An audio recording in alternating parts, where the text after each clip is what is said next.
پہلی حدیث پاک حضرت انس بن مالک رضی اللہ تعالیٰ عنہ سے فرماتے ہیں حضرت الصلاۃ فقام من کانا قریب الدار الی اہلہ، ہم رسول اکرم صلی اللہ علیہ وسلم کے پاس بیٹھے تھے، نماز کا وقت ہو گیا۔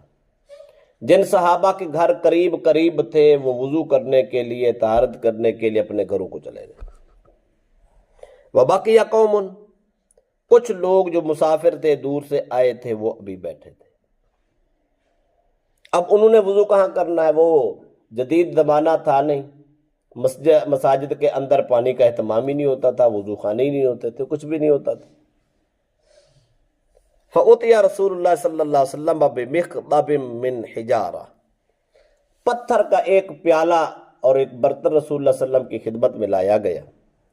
فصغر المخضب ان يبسط فيه کفہ، وہ اتنا چھوٹا برتن تھا کہ رسول اکرم صلی اللہ علیہ وسلم اس میں اپنے ہاتھ کی ہتھیلی رکھنا چاہا تو وہ ہتھیلی بھی اس میں نہیں آتی تھی، یعنی اتنا چھوٹا سا برتن تھا، کھلا بھی نہیں تھا، پتھر کا بنا ہوا برتن تھا۔ سرکار نے اس میں اپنی ایسے ہتھیلی رکھی، پر ہتھیلی پوری نیچے تک ٹکتی نہیں تھی، پر سرکار نے رکھ ہی دی۔ جب مصطفیٰ کی ہتھیلی اس برتن کو لگی تو اسے پانی ابلنا شروع ہو گیا۔ فتوضأ القوم كلهم قالوا کم کنتم قال سمینین وسیادہ۔ حضرت انس فرماتے ہیں جب پانی نکلنا شروع ہو گیا تو لوگوں نے وضو کرنا شروع کر دیا۔ لوگ وضو کرتے رہے، جب وضو کر کے فارغ ہو گئے، نماز ہوگی۔ نماز کے بعد صحابہ نے پوچھا انس وہ جو پانی نکل رہا تھا کتنے لوگ تھے یہاں بیٹھے جنہوں نے وضو کیا؟ انہوں نے کہا 80 سے بھی زیادہ لوگ تھے۔ 80 سے زیادہ لوگوں نے ایک پیالے سے وضو کیا۔ کہاں سے پانی آ رہا تھا؟ کملی والے کی مبارک ہتھیلی سے پانی آ رہا تھا۔ برتن کون سا تھا؟ برتن پتھر کا تھا۔ تو پتھر کا برتن استعمال کرنا رسول اللہ صلی اللہ علیہ وسلم کے عمل سے ثابت ہو۔ دوسری بات حضرت عبداللہ بن زید رضی اللہ تعالی عنہ سے آپ فرماتے اتان النبی صلی اللہ علیہ وسلم فاخرجنا له ماء فی طور من صفر۔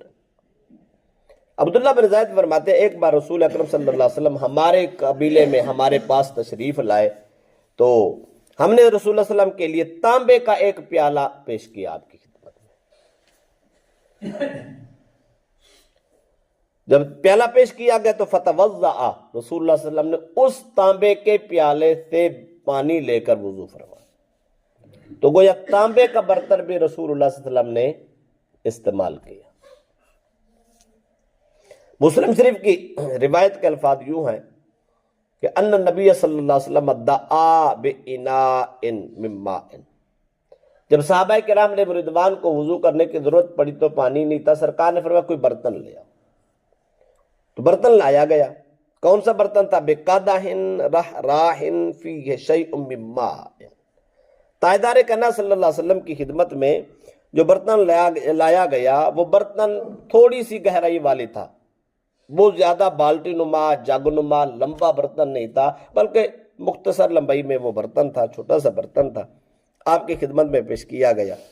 تو فوضع اصابعہ فیہ، رسول اللہ صلی اللہ علیہ وسلم نے اس برتن میں اپنی انگلیاں رکھ دی۔ جب انگلیاں رکھیں تو حضرت انس فرماتے ہیں فجعلت انظر الی الماء ينبع من بین اصابعی۔ انس بن مالک فرماتے ہیں میں بڑے غور سے دیکھ رہا تھا کملی والے کے مبارک انگلیوں سے پانی کے چشمے جاری ہو۔ انگلیوں سے بھی پانی نکلتا ہے۔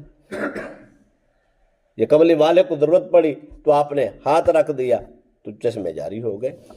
فرماتے ہیں جب پانی کے چشمے جاری ہو گئے تو لوگوں نے وضو وغیرہ کرنا شروع کر دیا۔ فحضرت من توضأ ما بین 70 الی 80۔ آپ فرماتے ہیں میں نے اندازہ لگایا کتنے لوگوں نے اس پیالے سے وضو کیا؟ فرماتے ہیں 70 سے 80 لوگوں نے وضو کیا۔ انگلیوں سے نکلنے والا پانی 70 سے 80 لوگوں کو وضو کراتا ہے۔ حضرت جابر رضی اللہ عنہ سے روایت ہے، فرماتے رسول اللہ صلی اللہ علیہ وسلم نے فرمایا کہ سرکار ایک شخص کے انصاری شخص ایک سرکار کی خدمت میں آیا، بلکہ خود نبی اکرم صلی اللہ علیہ وسلم ایک انصار کے پاس گئے، آپ کے ساتھ ایک صحابی بھی تھے۔ فقال رسول اللہ صلی اللہ علیہ وسلم ان کان عندک ماء، سرکار نے پوچھا کہ تمہارے گھر پانی ہے؟ ایسا پانی کہ بات ہادہ اللیلہ، جس پہ رات گزر گئی ہو، رات والا پانی کوئی مشکینے میں رکھا ہو تو وہ لے آؤ۔ آگے فرمایا وَإِلَّا قَرَأْنَا، اگر آپ کے پاس رات والا پانی نہیں ہے پھر ہم نے نہیں پینا، ہم آگے چلے جائیں گے، آگے جا کے کسی نہر سے پی لیں۔ اس کا مطلب ہے رات کا باسی پانی کملی والے کو پسند تھا، اس کو پیا۔ ہم تو کہتے ہیں یہ رات والا، اس کو ڈول تو نہیں لے۔ سرکار نے باقاعدہ فرمایا رات والا پانی رکھا ہے تو وہ لے آؤ، ہم نے پینا۔ اگر نہیں ہے تو ٹینشن نہیں لینی، ہم آگے چل کے نہر سے پی لیں گے۔ اس کا مطلب یہ بھی ہوا کہ برتن سے بھی پانی پی سکتے ہیں، چلتے ہوئے نہر نالے سے بھی پانی پی سکتے ہیں، وہ پاک ہوتا ہے۔ ضرورت بن گیا، مسافر ہے، آپ جا رہے ہیں، پیاس لگ گیا تو آپ نہر کے کنارے بیٹھ کے پانی پی سکتے ہیں۔ اس کی شرح میں علماء نے لکھا ہے بک سے بھی پی سکتے ہیں، اگر پانی بالکل اونچا ہو آپ منہ لگا کے بھی پی سکتے ہیں، اجازت ہے، لیکن آسانی جس طرح ہے وہ بک سے ہے، لیکن جواز موجود ہے۔ آخری حضرت حذیفہ رضی اللہ عنہ فرماتے ہیں رسول اللہ صلی اللہ علیہ وسلم نے فرمایا کہ نہانا عن الحریر والدیباج والشرب فی آنیت الذہب والفضہ، رسول اللہ صلی اللہ علیہ وسلم نے فرمایا ریشم کے کپڑے پہننے سے پرہیز کرو، دیباج پہننے سے پرہیز کرو، چاندی اور سونے کے برتن استعمال کرنے سے بھی پرہیز۔ تو اس حدیث پاک میں چاندی اور سونے کے برتن استعمال کرنا منع ہے۔ عورت زیور استعمال کر سکتی ہے، مرد زیور بھی استعمال نہیں کر سکتا۔ برتن مرد اور عورت سب کے لیے سونے چاندی کے منع ہے، کیونکہ تکبر اور غرور کی علامت ہے۔ اللہ رسول بندے کو متکبر نہیں کرنا چاہتے، بلکہ اس کو بندے کو بندہ ہی بنانا چاہتے ہیں۔ آخری جملہ ہے، فرمایا ہی لہم فی الدنیا وہی لکم فی الآخرہ۔ یا رسول اللہ کیوں برتن استعمال نہ کریں سونے چاندی کے؟ فرمایا یہ سونے چاندی کے برتن دنیا میں کافروں کے لیے ہیں، مسلمان کے لیے آخرت میں۔ اگر کوئی دنیا میں مسلمان استعمال کرے تو وہ آخرت والا حصہ ختم ہو جاتا ہے۔ اللہ فرماتے یہاں نہ کرو، جب قیامت کے دن ہوگا تمہیں جنت میں بھیجا جائے گا تو اللہ تمہیں وہاں فخر عطا کرے گا، عزت عطا کرے گا، بلندی عطا کرے گا۔ سونے اور چاندی کے برتن تمہارے ساتھ ہوں گے، جنت کے مشروب اللہ پاک تمہیں ان میں پہنائے گا۔ تو اس کا مطلب ہوا دنیا میں نہیں استعمال کر سکتے، آخرت کے معاملات الگ ہیں، اللہ وہاں اجازت دے دے گا، یہ برتن وہاں۔ پہلی حدیث پاک حضرت انس بن مالک رضی اللہ تعالیٰ عنہ سے فرماتے ہیں حضرت الصلاۃ فقام من کان قریب الدار الی اہلہ، ہم رسول اکرم صلی اللہ علیہ وسلم کے پاس بیٹھے تھے، نماز کا وقت ہو گیا۔ جن صحابہ کے گھر قریب تھے وہ وضو کرنے کے لیے، طہارت کرنے کے لیے اپنے گھروں کو چلے گئے۔ وبقی قوم، کچھ لوگ جو مسافر تھے، دور سے آئے تھے، وہ ابھی بیٹھے تھے۔ اب انہوں نے وضو کہاں کرنا ہے؟ وہ جدید زمانہ تھا نہیں، مساجد کے اندر پانی کا اہتمام ہی نہیں ہوتا تھا، وضو خانے ہی نہیں ہوتے تھے، کچھ بھی نہیں ہوتا تھا۔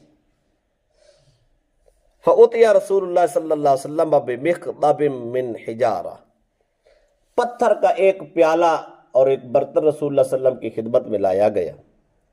فَصَغُرَ الْمِخْضَبُ أَن يَبْسُطَ فِيهِ كَفَّهُ، وہ اتنا چھوٹا برتن تھا کہ رسول اکرم صلی اللہ علیہ وسلم اس میں اپنے ہاتھ کی ہتھیلی رکھنا چاہا تو وہ ہتھیلی بھی اس میں نہیں آتی تھی، یعنی اتنا چھوٹا سا برتن تھا، کھلا بھی نہیں تھا، پتھر کا بنا ہوا برتن تھا۔ سرکار نے اس میں اپنی ایسے ہتھیلی رکھی، پر ہتھیلی پوری نیچے تک ٹکتی نہیں تھی، پر سرکار نے رکھ ہی دی۔ جب مصطفیٰ کی ہتھیلی اس برتن کو لگی تو اسے پانی ابلنا شروع ہو گیا۔ فَتَوَضَّأَ الْقَوْمُ كُلُّهُمْ قَالُوا كَمْ كُنْتُمْ قَالَ سَمِينِينَ وَسِيَادَةً۔ حضرت انس فرماتے ہیں جب پانی نکلنا شروع ہو گیا تو لوگوں نے وضو کرنا شروع کر دیا۔ لوگ وضو کرتے رہے، جب وضو کر کے فارغ ہو گئے، نماز ہوگی۔ نماز کے بعد صحابہ نے پوچھا انس وہ جو پانی نکل رہا تھا کتنے لوگ تھے یہاں بیٹھے جنہوں نے وضو کیا؟ انہوں نے کہا 80 سے بھی زیادہ لوگ تھے۔ 80 سے زیادہ لوگوں نے ایک پیالے سے وضو کیا۔ کہاں سے پانی آ رہا تھا؟ کملی والے کی مبارک ہتھیلی سے پانی آ رہا تھا۔ برتن کون سا تھا؟ برتن پتھر کا تھا۔ تو پتھر کا برتن استعمال کرنا رسول اللہ صلی اللہ علیہ وسلم کے عمل سے ثابت ہو۔ دوسری بات حضرت عبداللہ بن زید رضی اللہ تعالی عنہ سے، آپ فرماتے اتان النبی صلی اللہ علیہ وسلم فاخرجنا له ماء فی طور من صفر۔ عبداللہ بن زید فرماتے ایک بار رسول اکرم صلی اللہ علیہ وسلم ہمارے قبیلے میں ہمارے پاس تشریف لائے تو ہم نے رسول اللہ علیہ وسلم کے لیے تانبے کا ایک پیالہ پیش کیا آپ کی خدمت میں۔ جب پیالہ پیش کیا گیا تو فتوضع، رسول اللہ صلی اللہ علیہ وسلم نے اس تانبے کے پیالے سے پانی لے کر وضو فرمایا، تو گویا تانبے کا برتن بھی رسول اللہ صلی اللہ علیہ وسلم نے استعمال کیا۔